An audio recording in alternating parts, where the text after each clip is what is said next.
কিরে আবাল, শিয়ালের লগে ঘুইরা বাঘ হওয়ার স্বপ্ন দেখোস? মনে রাখিস, ভালোর সাথে থাকলে ভালো হবি আর খারাপের সাথে থাকলে ধ্বংস হবি, কথাটা মনে রাখিস। সোনাডাঙ্গা গ্রামে এক কুত্তা ছিল খুব শান্ত আর পরিশ্রমী, কিন্তু তার বন্ধু ছিল ধূর্ত শেয়াল। আর শেয়াল তাকে শেখালো কিসের পড়ালেখা, কিসের কাজ, আয় অনলাইনে জুয়া খেলি আর উড়া আধুরা নেশা করি। এইভাবে তাদের কয়েকদিন ভালোই চলল।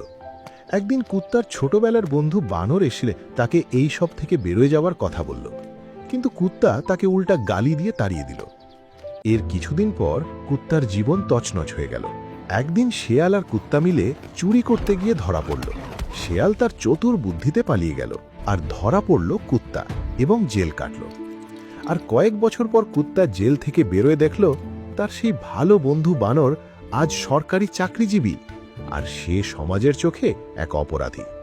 কুত্তা তখন কাঁদতে কাঁদতে বলল, ভাইরে, তোর হাত ধরলে আজ আমি মানুষ হইতাম, আর শিয়ালের লেজ ধরে আজ আমি হইলাম সমাজের কলঙ্ক।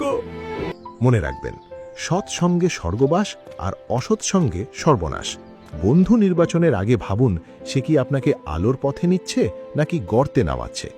কারণ একটা পচা আম যেমন ঝুড়ির সব আম নষ্ট করে দেয়, একটা খারাপ বন্ধু তেমনি আপনার পুরো জীবনটা ধ্বংস করে দিতে পারে।